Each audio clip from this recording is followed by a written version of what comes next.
Hi, my name's Bob. I'm an alcoholic. Hi, Bob. Is that clock? It's a little, let's see, it's almost 5 minutes fast. So, Thanks. yeah, yep.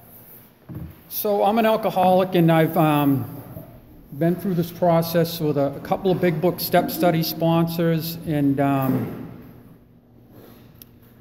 I finished my amends, and I practice 10, 11, and 12 on a daily basis as best I can. So, yeah, I drank alcohol, and, you know, I thought that was my biggest problem, but I found out that that's not. But my biggest problem is my thinking is my biggest problem, not the booze that I drank. And it took me a long time to find that out. It wasn't until after I did this process that I found out that I had a troubled mind.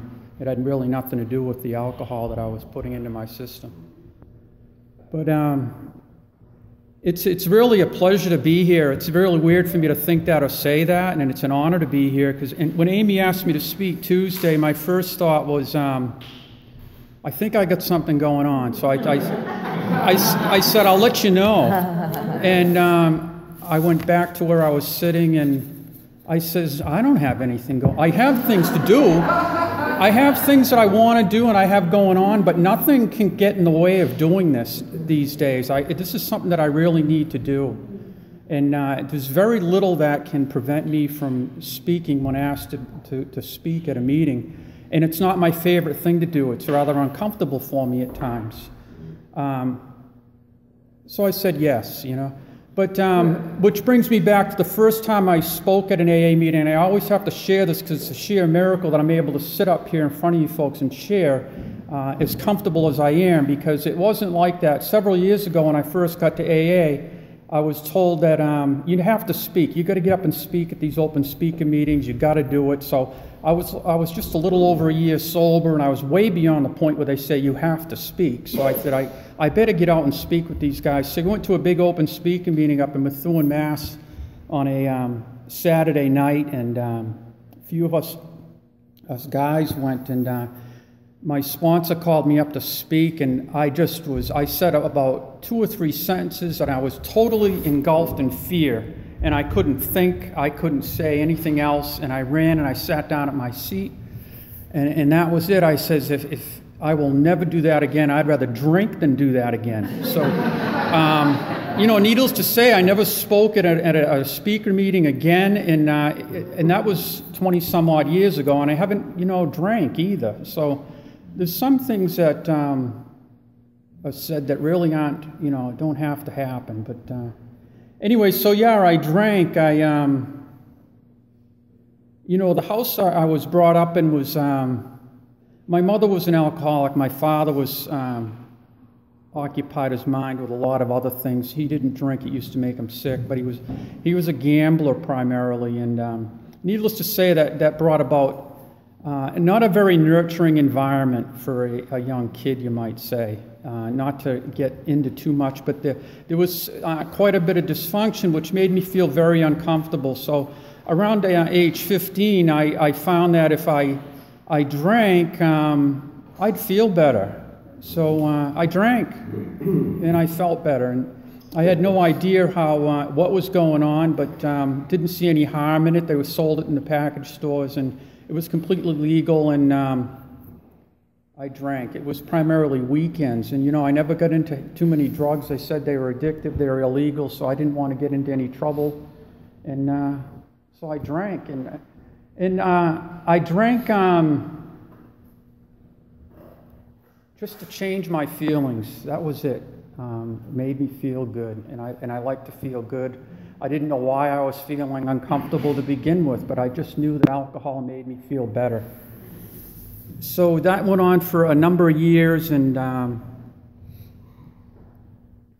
you know, I didn't get in a lot of trouble drinking, but whenever I did, there was booze involved. Not a whole bunch of, a lot of, you know, when I was drinking, this was in the 70s, you could drink and drive. It wasn't a bad thing, it didn't seem. And then you get into the 80s, and they started enforcing the rules. So I did get caught for a DUI, and, you know, a little bit of trouble, but I was more in trouble in my head with the emotional stuff that was going on rather than the legal matters. Still, in trying to drink more as a result of becoming more uncomfortable. And I started going from weekends to drinking on Thursday nights, knowing that I can get away with a hangover on Fridays at work, and drinking on vacations, holidays, sick days, things like that. But it came to a headway so I did that for about 15 years, and it was suggested that I go to an AA meeting. And I thought, oh my God, that could be the worst thing in the world that could happen to me, is I'd have to go to an AA meeting. And this is where my head was at. I just didn't know. Go to an AA meeting and identified right away. Didn't feel like I quite fit in. Sat way in the back. Didn't feel quite comfortable, but I identified with a lot what was going on. And, I didn't drink. I didn't get involved in the steps. I had a semi-sponsor, a couple of sponsors, you might say, a couple of guys I thought I could talk to if I ever felt as though I was in trouble. And years went on. I found a lot of other things that helped me, I guess would dissipate the noise and the discomfort in my head. I found that I could do a lot of physical activity.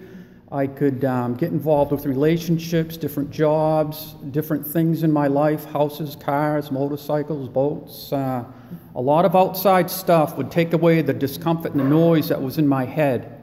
And this all went on. I continued to go to AA meetings, didn't drink. Come up around 20, 23 years of not drinking and going to AA meetings, I wasn't comfortable anymore. All the outside stuff was no longer working. I went to a couple of guys that I thought would have all the answers in the world for me in AA. When I came to this point where I thought, a drink could be really close, or a drink started sounding good, and I found myself in places I shouldn't be, with people I shouldn't be with, thinking and doing things I shouldn't be doing. But I wasn't drinking, So this was the big denial thing. And I went to these guys, and they didn't have the answers, They just said, don't drink, go to meetings. So, I'm saying, I haven't drank for all these years. What are you talking about? Don't drink. I said, I'm going to tons of meetings. It's just not working, And this is just my experience. So what happened is the fellowship was no longer working for me. I had to do something else, but I didn't quite know what to do. And lo and behold, I find myself at a Big Book step study meeting when I was up in New Hampshire on my motorcycle, and a friend of mine and I went into this meeting. It was a Big Book step study meeting, and I was just amazed about what was being said in there, and the way I identified. We walked out of that meeting, and I says, I'm in. I think I need this. I think this is a solution for me. And I was desperate. I was really desperate. I didn't know what else to do. I didn't know what else. I stopped eating red meat. I tried everything. I thought it was what I was eating. So. What else? The only thing left to give up was myself, looking back on it. But I didn't know that's what I needed to give up, but it was myself. I needed to surrender. And that's a very difficult thing to do, because I was relying upon myself for everything for so long. And I didn't know how to do it, because what was going to be left if I gave myself will up and myself up? There would be nothing else left. So it's a very uncomfortable situation to be in. And needless to say, I was in a lot of turmoil. All self-induced. This had nothing to do with anybody else. Looking back, I thought it was everybody else and everything else. Looking back, it was all self-induced, put upon me by my mind and my thinking. So I come back, I get a sponsor at a Big Book step study meeting, and we move forward. He tells me to do all these readings multiple times because he thinks I'm an idiot. He thinks that I don't understand there is a solution, so read it 4 times. And more about alcoholism, read that 5 times.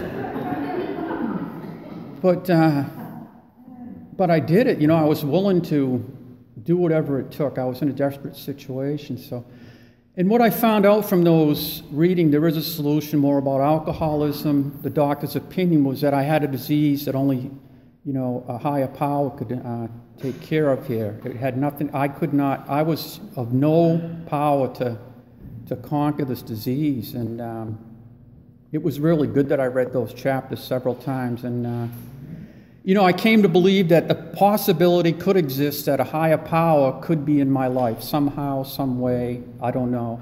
I thought it was going to come from outside still. I had no idea that I had,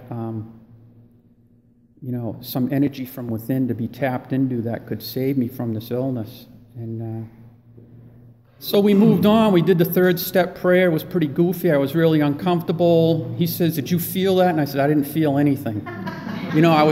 I was too consumed about what's he doing holding my hand on our knees in this church. And he gets after, and he had the spiritual experience, not me. And I guess I'm glad he did because, something must have happened because, Anyways, we move on and I do my fourth step and a lot of writing, a lot of pain, a lot of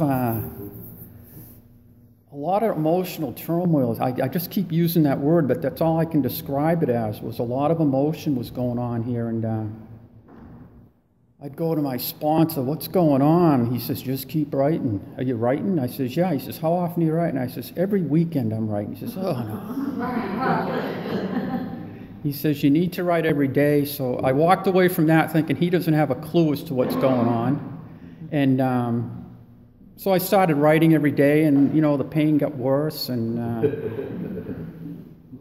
I did this. I wrote for about a year, and daily.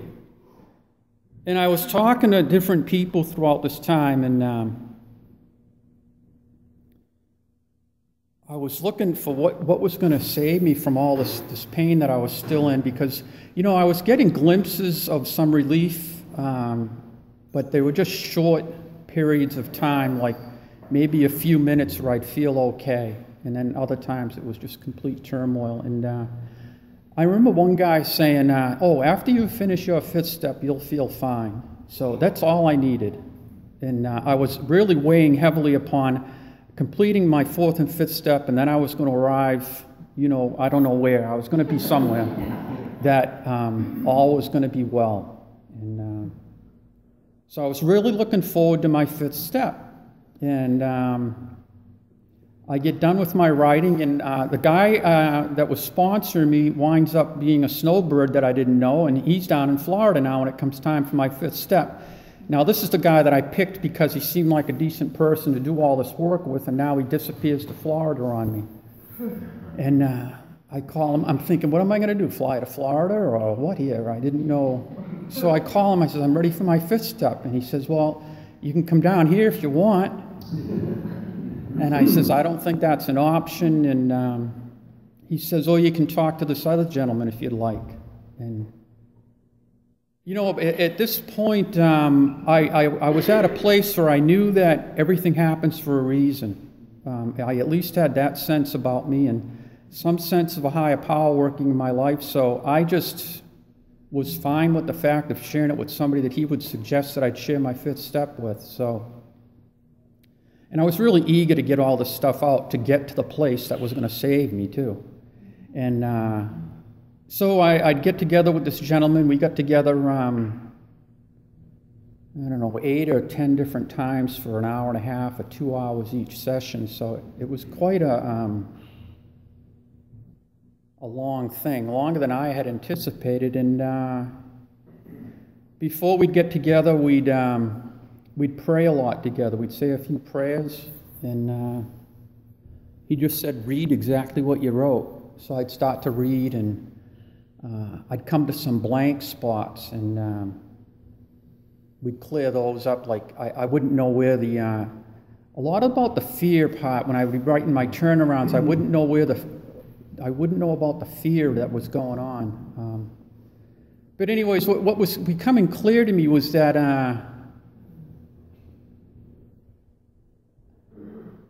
when we talk about when we write the person's name that we resent, and what the resentment is, and then what it affects, was really neat when I was doing my reading, because I found out that it affected three things. That it affected my my security, which is kind of financial, the financial part. So it was either a money thing or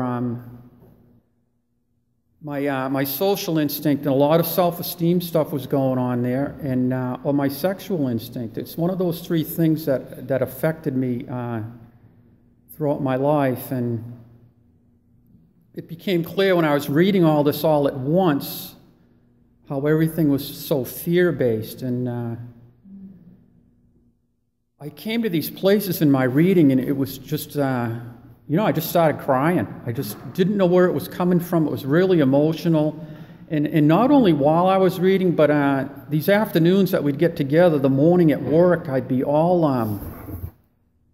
it was a physical thing that was going on. I was all jammed up physically, mentally, emotionally, and I could feel all this happening even before I would meet with this guy to talk about everything that I had written down. So, and then when I'd get together, when I'd talk with him, there was a ton of emotion coming out. And one day when I went to go meet him, I couldn't even talk for the first 20 minutes. Couldn't even talk. And the subject that this was on was the part that I talked about things that happened with my mother that I had written down in my fourth step. And it was extremely powerful what was happening. I couldn't talk, could not talk. And then he finally just get me to breathe for about 5 minutes. And then I just read it real quick, what I had written down. And a lot of the stuff that I had written down was, not only things that maybe I had done, but there were things that were done to me, or things that I had witnessed that were done to, other siblings in the house when I was younger. And it's carrying emotion still. So they're still telling me there's stuff left in there. But this was a tremendous healing process for me, this fifth step with this guy. And, I got it out, but it was obvious that there was still more left. There was still more grieving left underneath this, more healing to be done. And, I finished the reading, and at the end he said, "Is there anything you left out?" And yeah, there were a couple little things. I thought I could get away with until he asked me if there anything is you left out. And then it's like, I guess I got to tell him. So it's good that he did say that, and that was it. And it says in here, we go to that quiet place for now. It's kind of funny what I did. So during this, and this is where I was supposed to, after I finished, this is where I was supposed to come to this place of peace and serenity and have arrived at, and have God in my life, or I have no idea what I was thinking was going to happen, but I knew it was going to be big. So I planned out where I was going to go and spend this hour with God. And, there's this nice little place out in the woods where I like to go walking. It's on a pond. So it was a Saturday afternoon when we finished. It was kind of snowing out a little bit, and I made sure I had something to eat before I went there, and I was ready for even more than an hour, for that's what it took for God to meet me there. And I had some nice warm clothes, and it was about a 45-minute walk around to the other side of the lake. And I get there, and I'm thinking, I had this place picked out about a month before. And it's underneath this beautiful hemlock tree, and I'm thinking, this is the place. This is where it's going to happen. I know it is. So I get underneath this hemlock tree, and I'm sitting there real quiet. And then a group of kids are on the other side of the lake sliding. And I'm thinking, it's not going to happen now. There's no way God's going to come now because it's too noisy, too loud. So I'm thinking, damn it, what am I going to do now? So I'm waiting, and they left. So now I'm there. This is about a half an hour time's passed, and I'm there. All right, that was a waste of time. So now I'm sitting there real quiet again, and it's snowing out very lightly, and it's beautiful. It's perfect arrangement for God to meet me in this place. So another half hour goes by, and nothing happens again, and I'm thinking, what am I doing? And I look over, and I think it's the way I'm sitting, and that tree looks better, so I move to another tree. And I sat under that tree for another half an hour. This is true. I mean, this is where my head was at. So obviously I was still in control, and I still haven't let go of a lot of things. I still was in charge here. And, you know, it didn't work at the other tree either. So needless to say, I'd been there for about an hour, hour and a half, and I walked back, and it was, like I said, a 45-minute walked back around the lake, and, you know, I did feel some relief because I completed the 5th step, but I was rather disappointed in the fact that the Big Bang didn't happen. You know, the Big Bang didn't happen like I thought it was supposed to, like that guy told me it was going to happen. And but needless to say, that was on a Saturday, and I went to an AA meeting that following Sunday. It was an open meeting that I'd go to quite often, and when I walked into that meeting, it was like night and day. I felt so comfortable in that meeting. It was unbelievable. I never felt like I belonged in AA. When I walked into that meeting, I felt like I was amongst all these people that I belonged with. I always felt so detached from people in AA. I don't know why. It had something, it was the force shield that I kept up around me that kept me safe. And after doing my 5th step, the walls were gone, the force shield was gone, and I felt a person amongst persons. I felt like everybody else in the room. I didn't feel detached or separated from people. And I guess that's what allows me to speak up here today. I don't feel different than people. I feel the same. And I never ever felt that way. And after the 5th step, it was like night and day, the complete separation, difference that I felt amongst people. And I walked into that meeting that night, and I felt so comfortable. It was unbelievable. And, you know, that's my experience with the 5th step. Like I said, it brought a lot of emotion. And from what I understand, if it doesn't bring emotion, then there's probably something wrong with what you're doing on your 5th step. But very, very healing for me. And, you know, needless to say, I didn't arrive at any certain point of peace and serenity in my life right away.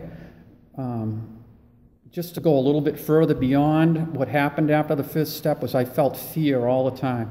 I was in constant fear 90% of the time. I'd just be at work, and I'd feel that in the back of my throat, down in my chest, and I'd feel it physically. So it went on for 2 or 3 months after my 5th step, and I was talking to my sponsor about it, and he says, it looks like it might be time for some outside help, you know, which I always thought was not for me once again, you know, I don't need that. And I went to go talk to somebody, and they said, you know, you've done a lot of work, you've come a long way, you really opened up, he says, and now it's time for phase 2. And he says, I says, what's phase 2? He says, it's time for the healing process to begin, you know. So, you know, I'm still healing today with a lot of awareness that I get every day from prayer and meditation, become more and more open to, the healing, you know. A lot of grieving still left, you know, and I felt that when I was talking here today, when I came upon just talking about my mother in the 5th step, I get all choked up. Tells me there's some more stuff going on there. So, yeah, it's really good to be here. You know, if you're here and you're thinking about doing this, I don't really like to talk about too much about people doing this process or not, because you know, what got me here and what made me do it was pain, period. That was it.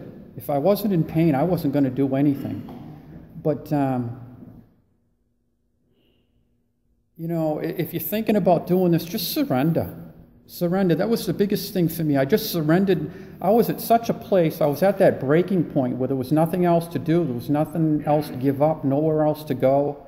I couldn't get anything else from the outside. I was an inside ball of turmoil. So I would just suggest, you know, surrender yourself to the program, get a sponsor, and be honest and do what they say. And if you're writing and you're writing slow, write more, write faster. You know, that was my problem. I was just still delaying the whole thing. But it's really good to be here. Thanks for having me.